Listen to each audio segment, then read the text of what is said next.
Menopausal and perimenopausal women, listen up. It's time to take control of your health and comfort, and Winona is here to help.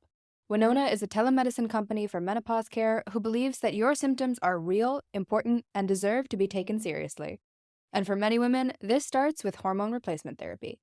Winona's HRT is made with plant-based, bioidentical hormones rather than synthetic ones, so it better aligns with your body to offer relief from hot flashes, weight gain, and other uncomfortable symptoms.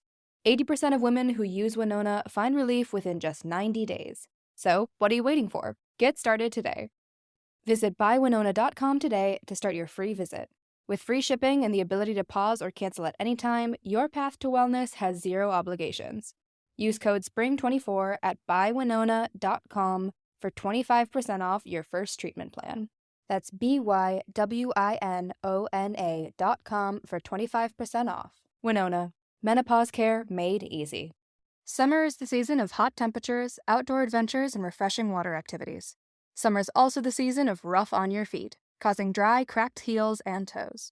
Introducing Babyfoot, the original exfoliation foot peel that contains 16 natural extracts formulated to remove dead skin cells in 3 easy steps. Apply the booties, relax for an hour, then wash your feet. In 14 days, you've got baby smooth skin and your feet have never been softer. Letting dead skin cells build up over time is hazardous to your foot health. Our professional-grade DIY products, like our original exfoliation foot peel, our men's foot peel, or our moisturizing mask, are some of the best foot care products on the market, created with your foot health in mind. Pamper yourself with a spa day from the comfort and convenience of your own home with Babyfoot. If you want a chemical-free, easy-to-use exfoliating process from the company that created the original foot peel, it's time to treat yourself to Babyfoot. Go to babyfoot.com and use the code SUMMERFEET24 and get 20% off your first order with Babyfoot. That's babyfoot.com and use the code SUMMERFEET24.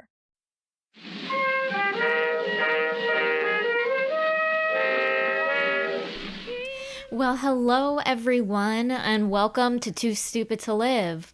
Or in today's episode, it's more like Vroom Stupid to Live. This is a podcast with a host who makes terrible puns, me, Becky Feldman, and we review romance novels that are $5 and under. And the reason for the vroom is that today we are reviewing a motorcycle romance. As you can tell, my neighbors are thrilled. It's about a man in a motorcycle club who falls in love with a woman in a bar. Today's book is Blood and Bones Trip, which is book 1 of the Blood Fury MC series by Jeanne St. James. Oh my god, I love that name, which is currently $3.99. So I will say, off the bat, Trip isn't as suspenseful as I thought, and I know there are a lot of people who like motorcycle romances that also like romantic suspense. So if that is you, I've got a recommendation from the publisher that I think always delivers zebra books. It's called Don't Look by Alexandra Ivy, who, if you have yet to join her very loyal fan base, is an author that has been on multiple bestseller lists.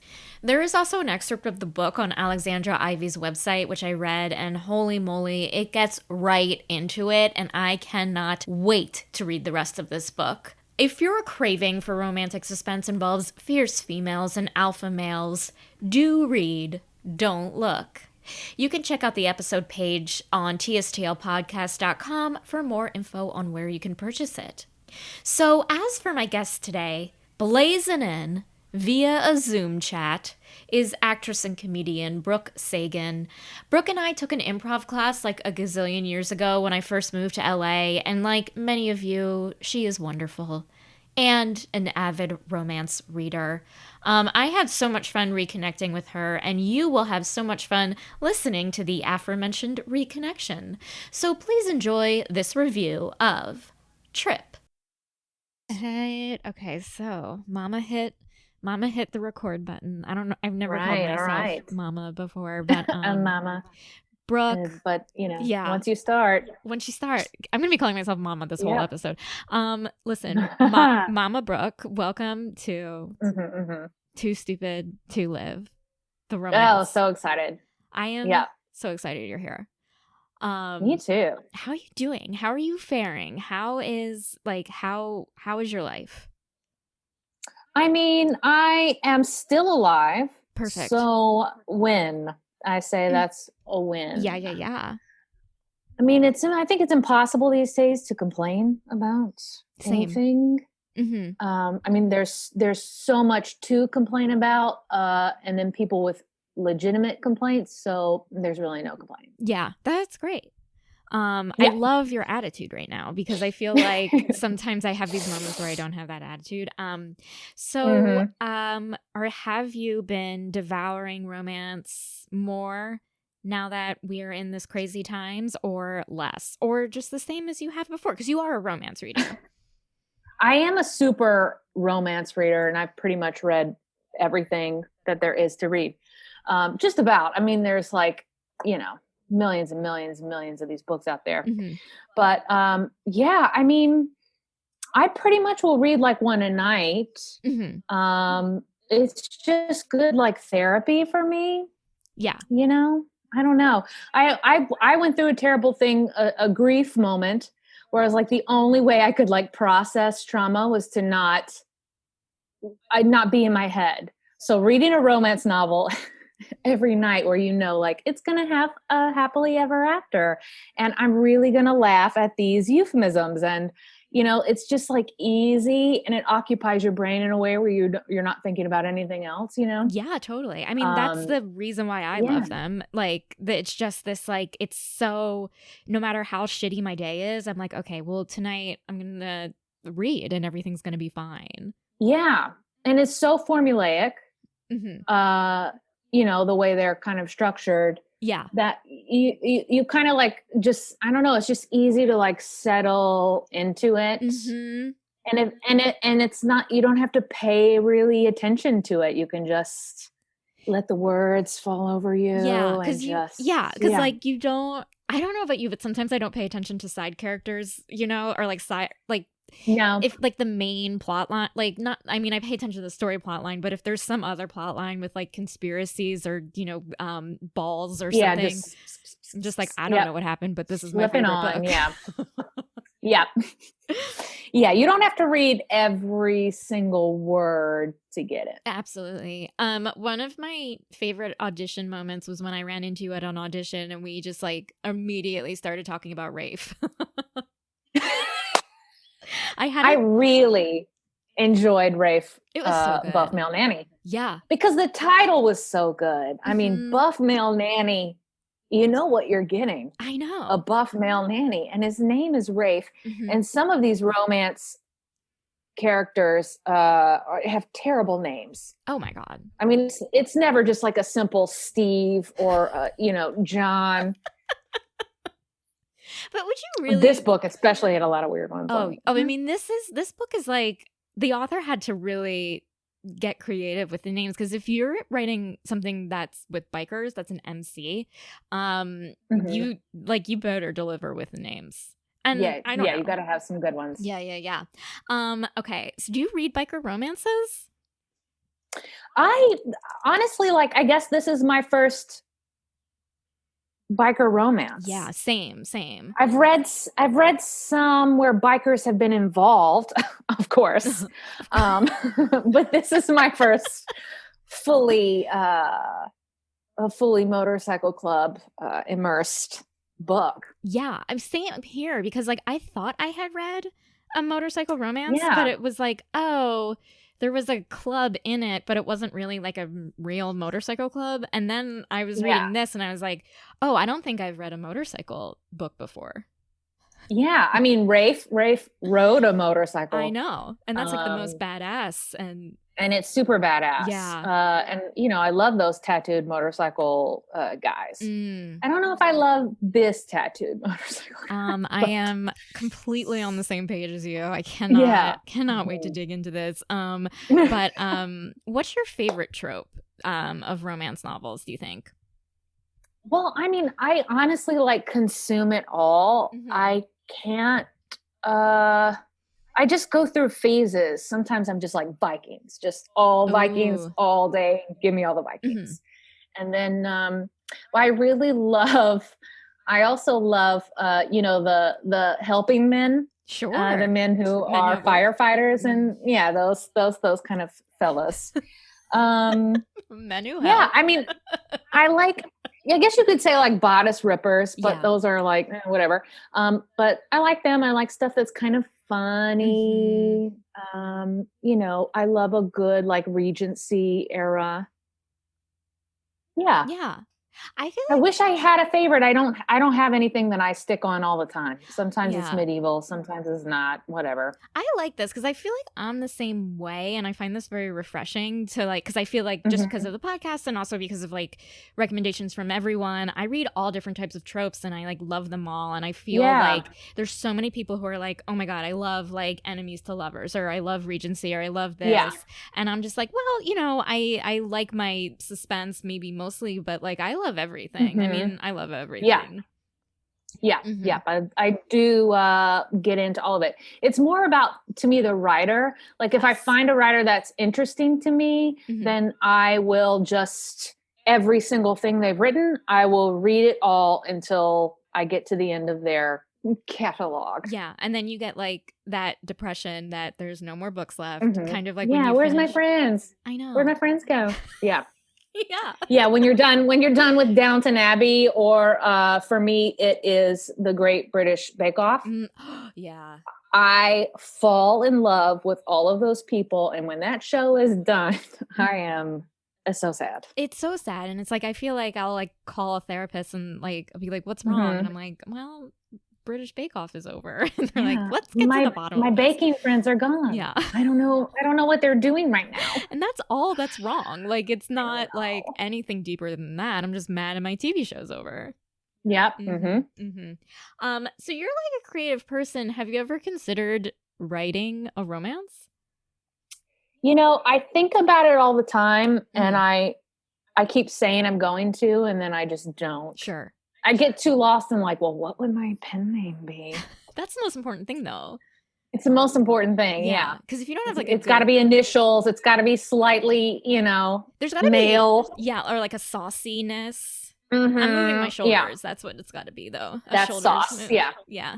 Romance. Yeah. All right. Well, I think we should dig into this book because I got so much to say. So much to say. So much to say. Okay, let me read this quick synopsis. Please. The book that Brooke and I read is Blood and Bones Trip. It is book 1 of the Blood Fury MC series, which is currently $3.99. Okay. Badass biker Trip returns to Manning Grove to fulfill his family legacy, reforming the Blood Fury Motorcycle Club and not repeating the fatal mistakes his father made when he was the president. But recruiting new brothers isn't the only thing Trip wants after he reunites with the tough and independent barkeep Stella. He's determined to make her his old lady, but Stella doesn't want to rely on anyone in this world, especially an MC. But her heart is headed in a different direction, and that destination may be the trip she's supposed to be on. That was a play on words. It's a literary thing. Loved it. It's literally like people play on words. Yeah. Yeah. I've heard of that. Yeah. On a trip to Bone Town. That I should have done. I should have done that because it is a trip to Bone Town. It is totally a trip to Bone Town. Bonerville. Okay. So, do you want to look at the cover real quick and I need to take this book step by step because like. There's so much. There is so much. So, holy shit, this cover. Tell me your thoughts. And do you want to describe it first just so people can get a sense of how horrifyingly testosterone fueled this is? Okay. This this gentleman, and I can only assume that this is supposed to be Trip. Like when you're giving me a cover and a hero, I would hope that you put the hero on the cover. Yeah. However, I don't think this looks like how Trip was described. Yeah. But this particular gentleman, I'm sure, works for a a lot of ladies, but he is boner killing for me. He doesn't work for me either. He does not work for me. There's not a neck there. He does not have a neck. He's wearing just a black hat and he's looking down. I mean, the tattoo is gross, and I love tattoos. This tattoo is gross. Yeah. And he's also he's carrying chains. Why? Like, is there chain references in this book? Because I don't think so. Nope. Like, why is there no motorcycle? There's no motorcycle. I see sparks, fire sparks, and chains, and it's just I don't know. This cover is womp womp. Like if I saw this on, if I looked at this, I'd go like, oh, pass. Yeah, that one's not for me. Totally. Yeah. I mean, if I didn't read the the description of this book, I would have been like, no, because like honestly, like it looks like, you know, when you see like posters for like MMA or like boxing matches, and it's like that's what he looks like, and it's like that's not for me inviting at all. Yeah, not a bit. It's just too like, this guy just works out in the gym. Yeah. He doesn't do anything. He only works out in the gym. It's not like he fixes things or has a job that requires a physical prowess. He just works out in a gym. Yeah. Because doesn't she like talk about the guy? Yeah. This is the model. Robert Kelly. Right. This is the model. Fucking Robert Kelly. And I'm sorry, I'm sure there are women out there who this is their thing, and I love it. But the jeans and the boots and the hat and the chains, like I can't. And then his quote: "Be the leader who will carry another's chains that they can't carry themselves." And that's a quote from him, I'm assuming. That's a quote from him. Does he love them up at Christmas Carol? Is he thinking of Marley and Marley? What can you help your friend to get rid of their chains? Maybe don't help them carry the chains. Why don't you just help them get rid of the chains? And it's like, do we have, like, we all have chains? Like, what are chains? Do you know what I mean? Like, is everyone carrying chains? Carrying chains. And these are very large chains. It looks like he's going to like jump rope with these chains He probably in this warehouse. I don't know. I just love that the author was like, you know what? I need to add a quote. I got to have a quote. This is, Becky, this is one of my favorite genre things that happens in romance novels. It makes me laugh, and I enjoy it so much when writers like head each chapter with a quote. Yes. Or a playlist, a music playlist, something like that. Or like a song title. Yeah. I find it very hilarious. Like, what is it about this Samuel Clemens quote that you think leads perfectly into, some chick taking it on a ferry? Right. And with this, like, it's just weird that, like, why couldn't the quote be about like the open road? Because it's a motorcycle. Do you know what I mean? Like, it's like, it's a motorcycle. Go on the open road, one tire at a time, or whatever the fuck. Like, if I were the model, I'd be like, 2 tires, 1 heart, 1 road. Just quote Pixar's Cars. I don't know. I also like in the prologue, she's also got another quote.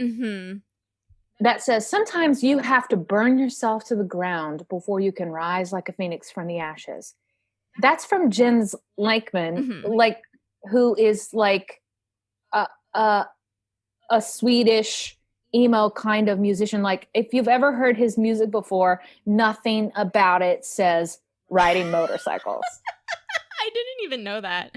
I thought it was like another writer.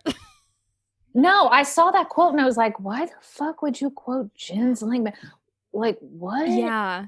And it's so funny because, like, on Kindle, you can see, like, what people have highlighted. And that's... I know, I love that. And it's the most, like... It makes me laugh. Yes. And I'm like... Because there were a lot of things in this book just because, like, it feels like bikers have all of these, like, axioms. Like, you know, like, life is hard, but the road is harder or something. And, like, something like that. And then it was, highlighted. Yeah. And it's like, well, yeah, I guess that man is not wrong. Yeah. Oh, they had a good one in the book that I was like, is this a joke? Are we making a joke? There was a there was a "these colors don't run" comment at some point. Yes, and I know I what was you're like, talking about. is this ironic? Are we laughing about that? Yeah, I don't know. I found a lot of this book to be very these characters to be very Trumpian. Very what? Trumpian. Yeah. It felt like a lot of them might be Trump voters. I agree. Like, I feel like they might be, well, if they can vote. Sorry, that they should be able to. That's my point. But, because a lot of them. Yes. I didn't got it. I didn't mean it in a pejorative way. I meant it in a criminal justice way. Our society needs to change. Yes. Point being, yes. I feel like probably in 2016, they were those quiet Trump voters, but maybe in 2020, this is going to come out after the election. So hopefully, fingers crossed, they learned their ways and voted for Biden. I hope so. I hope so. So I want to talk about the premise real quick, or right now, and also like the culture of this motorcycle club, and like I feel like, so like in the evolution of man, there's like cavemen, and then slightly above it, there's motorcycle clubs. Motorcycle clubs. And then above it is everyone else. Like everyone else. Yeah. Like just like it was so much testosterone that I needed to like hide under my bed. Do you know what I mean? Yes. Starting out the whole book in Tripp's head with his thoughts was, I almost gave up because it was that like horrifying to me, because it was very like, I am man. I do man things. I fist my dick. I drink beer on motorcycle. I wear leather. Yeah. It felt like it was just like, and it's hard because like there is like with a motorcycle club, and like I watched the show Sons of Anarchy, and it is like misogynist and it is sexist, but it is also so appealing to people, and I get it, but I feel like, I don't know if that's me. Like, in this world, like women are relegated to like one, sweet butts and hang-arounds and old ladies, and they all have to like judge like who's who, and that like is so crazy to me. Yeah, it's gross. Super gross. It's super gross. I think there's a lot you put aside when you read a romance novel. Like there's a lot you're like, oh, okay, it's like fantasy. That's okay. Yeah. But to me, this was just like a bridge too far.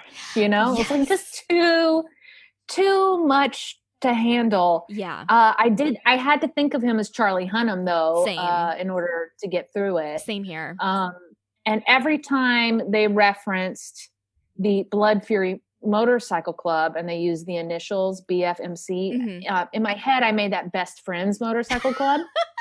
I like that. That is so much better. So it was a little bit, more delightful. Yeah. But I kept thinking the whole time, like, here we are. We're trying to make our friends and family. Like, essentially, a motorcycle club is a sorority.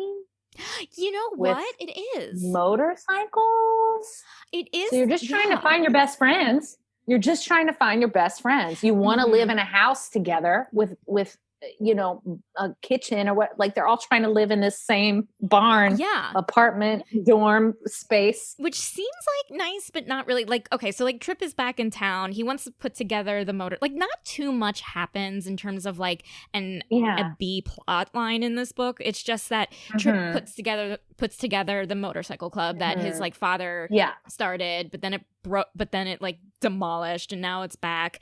And like, you're right. Like, I feel like with like sorority stuff, like the way he's like recruiting people who I assume are going to have their own books, but just like with the idea of being a prospect, and they're like, for a year you have to be a prospect, and I think that's just like a pledge for a frat or a sorority for sure.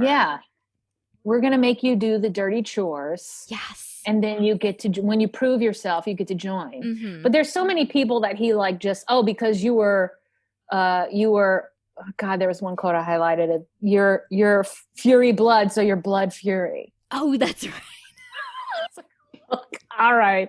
So because someone was related to an original member, they just automatically are in the club, in the Best Friends Motorcycle Club. Then they're all best friends motorcycles together. But it was just like, oh, I don't know you. I don't know anything about you. Do you want to be my family in my best friend's motorcycle club? Yeah. It's weird because it's like normal, like you have to like, I don't know what it is, but you have to like let friendships evolve. You can't like, because it's literally like he's making a family, it feels like. And he's like going to Judge or Sparky or whatever. And they're like, he's like, you're my brother. And then he like goes to Stella, our female heroine. And she's like, you're my old lady. And she's the only one who's like, what the fuck? Hold on, but yes. Yes. I know. Eventually she's just like, yes. Yeah. Was there anything about Tripp's character that you liked? Like, he's so macho, he's so cocky, he's so sexist, I think. Yeah. Really, no. He turned me off completely. The name was gross. I usually, no matter if a writer writes a character with long hair, I'm never gonna imagine him with long hair unless he's a Viking.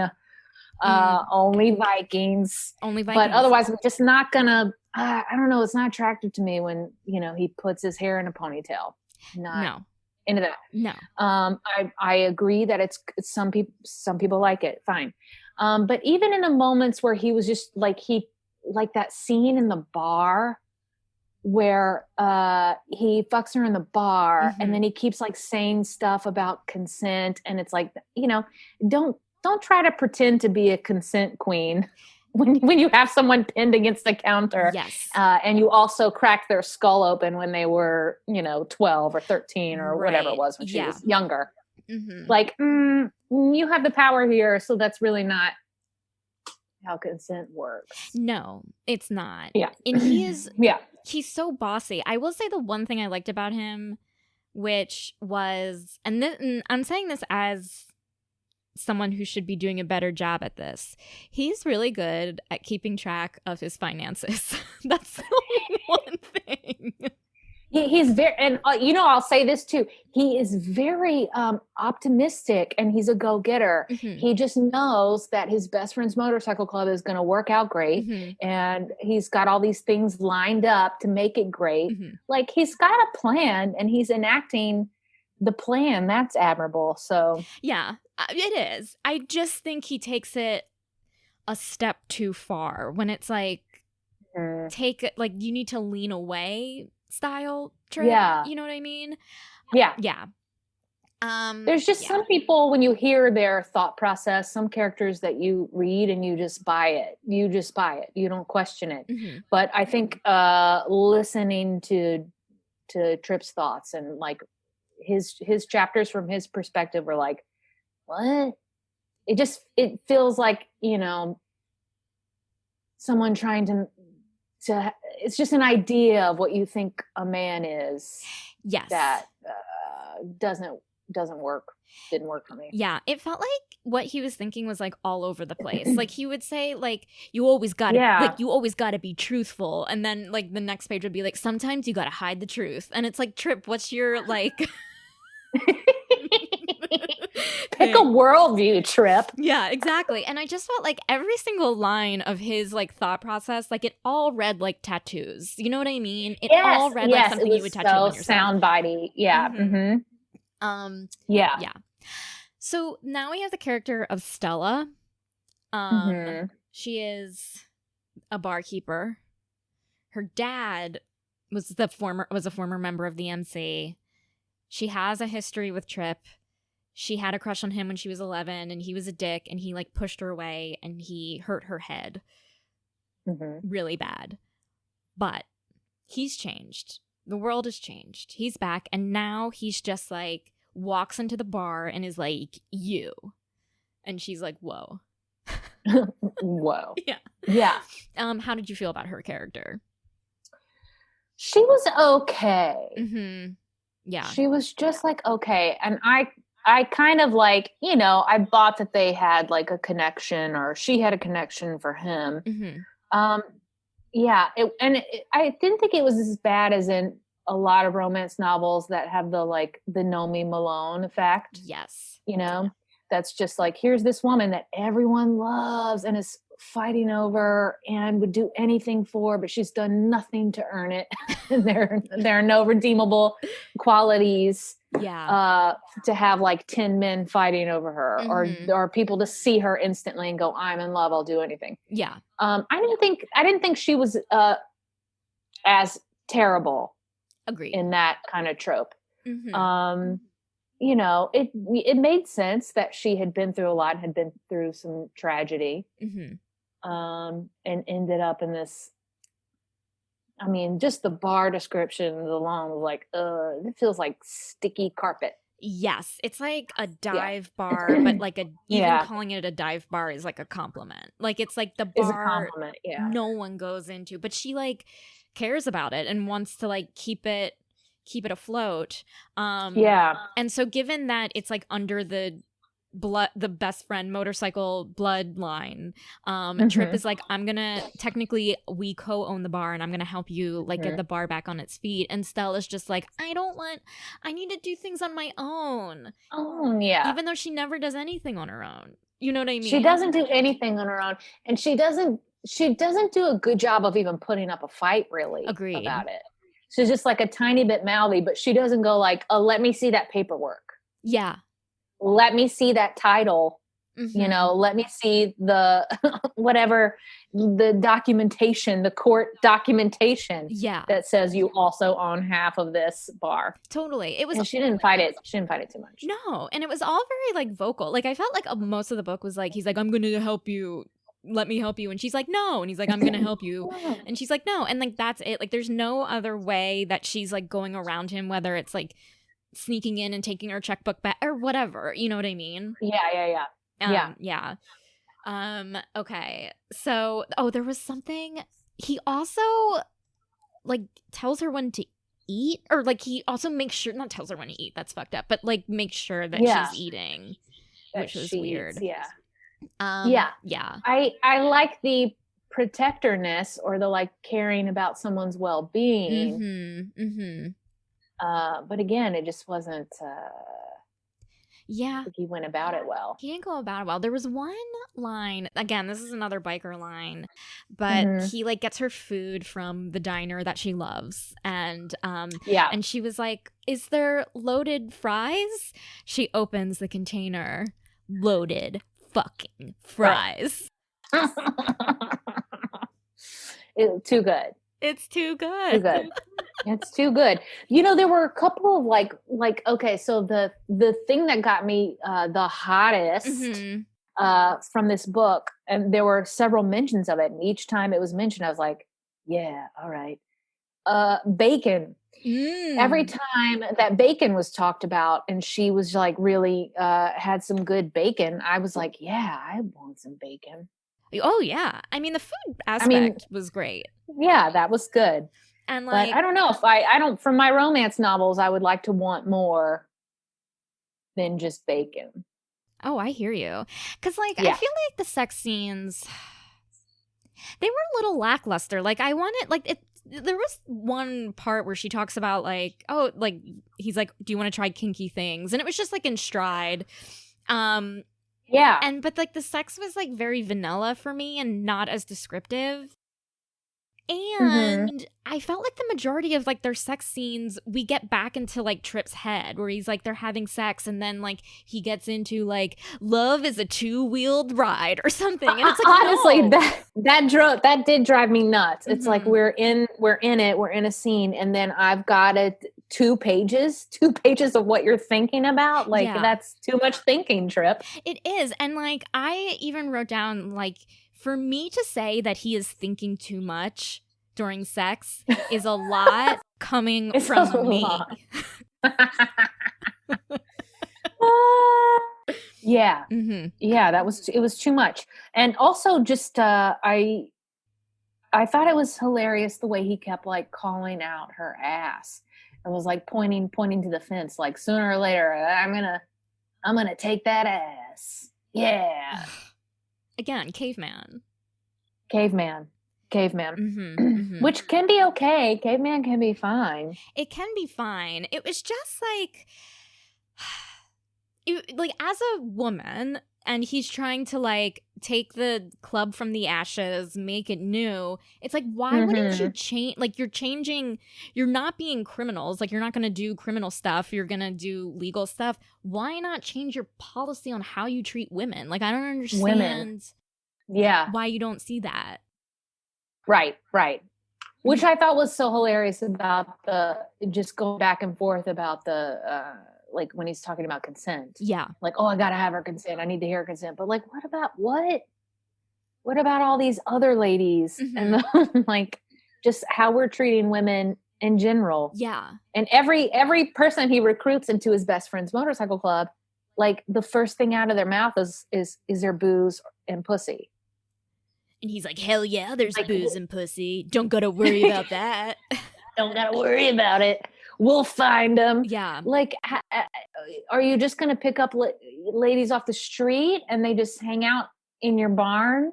Yeah. Because I think, like, I don't know. It's like this given that, like, people are like, oh, women drop their panties for a motorcycle club. Like, women are, and I get that. But it's like, now, though, like, are you sure? Like, that was back in the 90s or the 80s when your parents were doing the MC. But, like, where's your proof that that's true for now?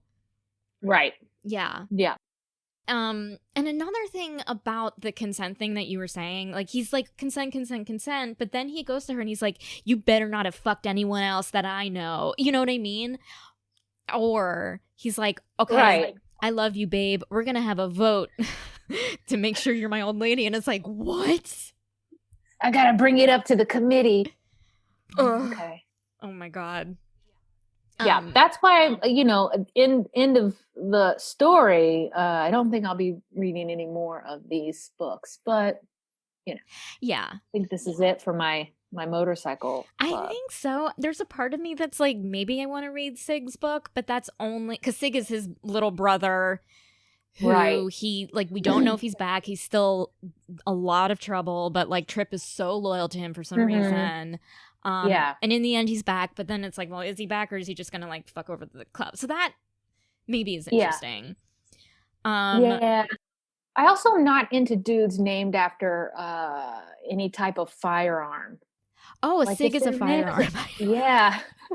Any kind of like Remington, Sig, Gatlin, those kind of things. I'm like, nah, maybe not. Yeah, it's so weird now to see him carry a gun. You know what I mean? It's where we are at in our society and how my political belief, you know what I mean? And it's just like, even, I'm gonna sound so lame, but even the smoking. I can't. Yeah, I know. In romance novels, when they don't mention the condom, I'm like, no, what? Hold on, I need to hear that there is one. You're a condom gal. See, I need to hear it. I totally like 100% get that. Like, yes. Yeah. Did you like how they referred to condoms as wraps? A wrap? Oh God, I've never heard that. Is that specifically a motorcycle thing? I have no idea. I gotta get a wrap. I need a wrap. It was like so. I didn't like it. That bothered me. And then there were like other things, like they called their bikes sleds. I didn't like that either. And like, I've never heard that before. Me neither. And they called money scratch. Yeah. I mean, I watched Sons of Anarchy and I don't think I've ever heard those terms. And I was like, is that real? Like, yeah, I mean, scratch I've heard, but sled, like Santa, that's all I thought. That's what I thought. I thought then they were calling their, like, they looked like sleds. And like for a second I was like, is he riding something not a motorcycle in the beginning? And then I realized, oh. Are we in the snow? What's happening? I thought this was motorcycles. Oh my God, though. But I would like, what if there's a book that was like sled riders, a sledding club, like a snowmobile club? Yes. Now that would be great. Oh, all right. Well, let's write that. Okay. Done. Done. Okay. So, question for you.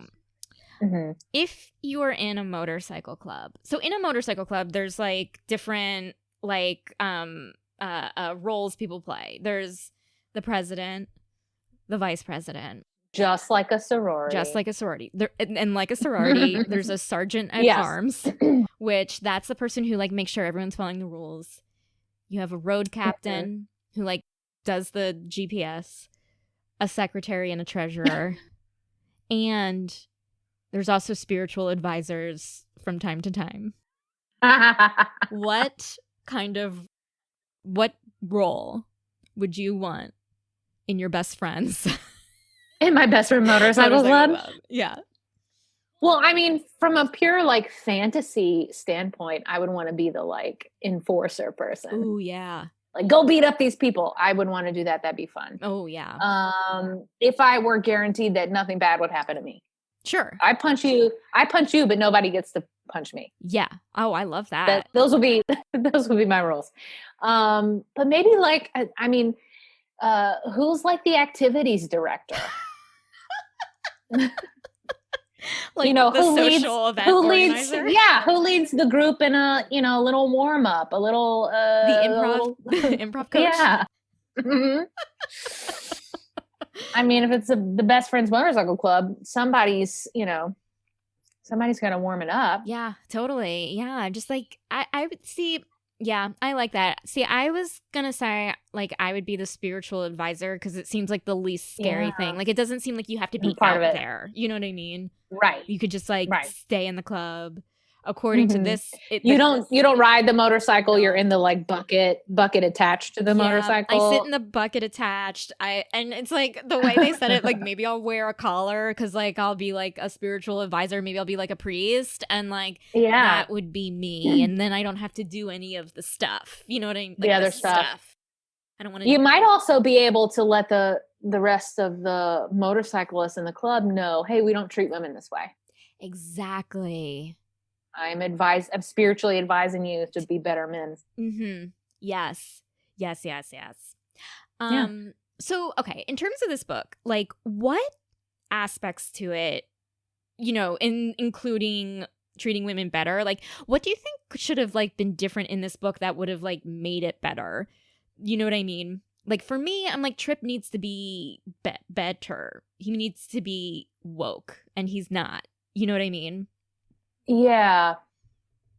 It all felt, I mean, he felt very like surface level to me. Yes. It kind of all felt a little bit surface level. But yeah, Trip needed just to be a better human would have been helpful. Yeah.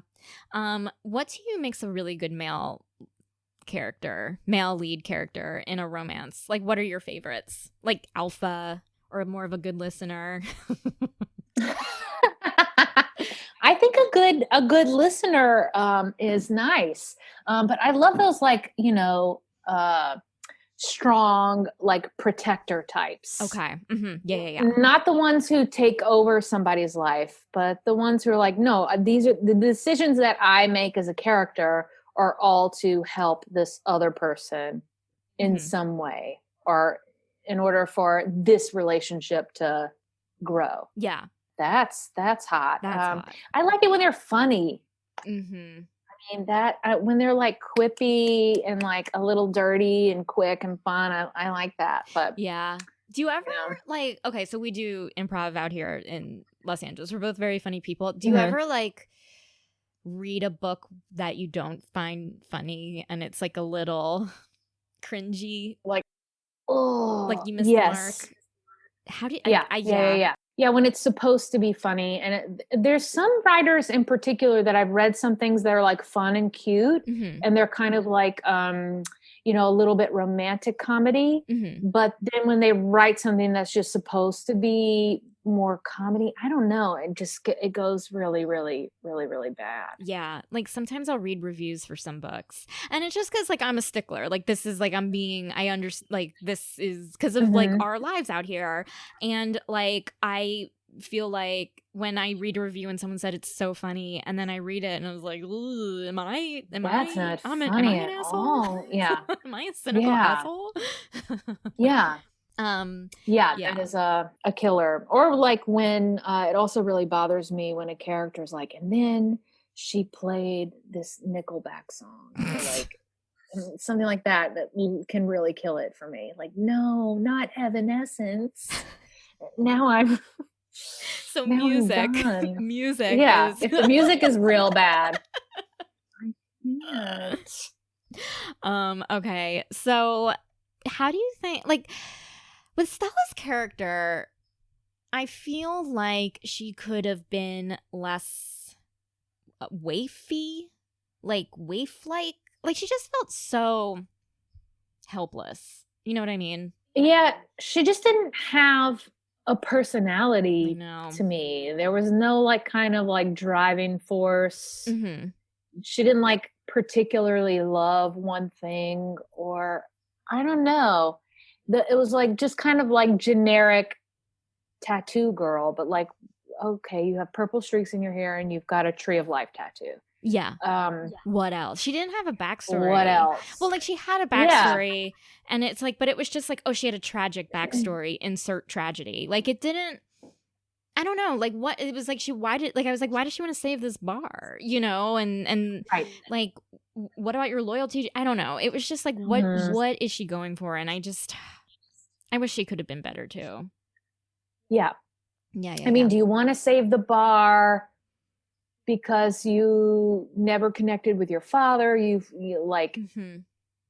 I don't know. I just felt like that was very lacking. Yeah. Yeah, but I even in before like those, even though like she was a mother and we found out there's a tragedy and blah blah blah and she lost her child, it didn't even sound like she had a personality before. Yeah. She literally Yeah. was like a biker babe. You know what I mean? And it was like she was just a biker chick, and that's like she could like Mhm. there's even if you're tangentially adjacent to a motorcycle club, like you're still like a Yeah. person, you know? Right. Mm-hmm, mm-hmm. But it seemed, I mean, she got like out of the motorcycle club like it was like 11 or Mhm. 12 or something like Yeah, that when 'cause her it, like, mom took her away. It like imploded Yeah. because like Imploded. yeah, because what's his face? His dad, Tripp's dad. Because of murder. It was murder. Yeah, that happens. It just happens in a motorcycle club. Mm-hmm. It's not going to happen in the best friends motorcycle club. Not in the best friends motorcycle club. No, although they're going to work it out. They're going to work it out, and they're going to do it through icebreaker games and beach trips. A little zip zap zop. Mm-hmm. Although there was that one part where he like drives up to like those Appalachia people to like repo a car or something, and they like get shot at, and I was like, oh, here's some action, but then it like goes away. It goes away. Yeah. That was wild. Yeah, I did appreciate that it wasn't, that this particular book was not tragedy after tragedy after tragedy. You know, like sometimes you get to the like, oh, the problem or the breaking point where they're not going to stay together, and then it resolved like so quickly. Which for this book in particular, I was like, great, it's over. Good. Yeah. I kind of hate it when it's like, oh, and now her car gets set on fire. Oh, she falls down a ravine. He finds out he's pregnant, and then it's like there are all these like huge left turns. Yeah, and then finally they get back together. I appreciated that I didn't have to suffer through that. Yeah, I did. Like, I felt like their final climactic, are they going to stay together, are they not going to stay together, is that he like goes to her and he's like, Stella, tell me to fuck off. And she's like, I can't. And he's like, just do it. Tell me to fuck off. And then she's like, I can't. And again, he has this whole monologue that, again, all tattoo phrases. And she gets all together tattoo with him. phrases. Yeah. Yeah. And then that's it. And they have their vote. And she's in. And she's allowed to be his old lady and wear his cut. That also bothered me too. I'm like, can we stop saying the word cut? I know. It's a freaking vest with patches, and you sew the patches on. It's Girl Scouts or Boy Scouts. It's Girl Scouts. No, it's Girl Scouts. Yeah, or Boy Scouts. It's both. Yeah, that's what it reminded me of, because they were like, oh, I'm sewing, I see you sewed a badge on your patch. And it's like, what? Like, I have my arts and crafts badge. Orienteering in the woods. Huffing diesel. All right. Yeah, I mean, what else? What other thoughts do you have about the book that you would like to share? Yeah, I mean, I wish I had better things to say, Same. but it just was not. It wasn't, because I find like the tropes and like all the different words you can come up with for dick, Mhm. like I find that hilarious and I love to hear it. But this one was just kind of like, Yeah. not a single proudly jutting cock to be found.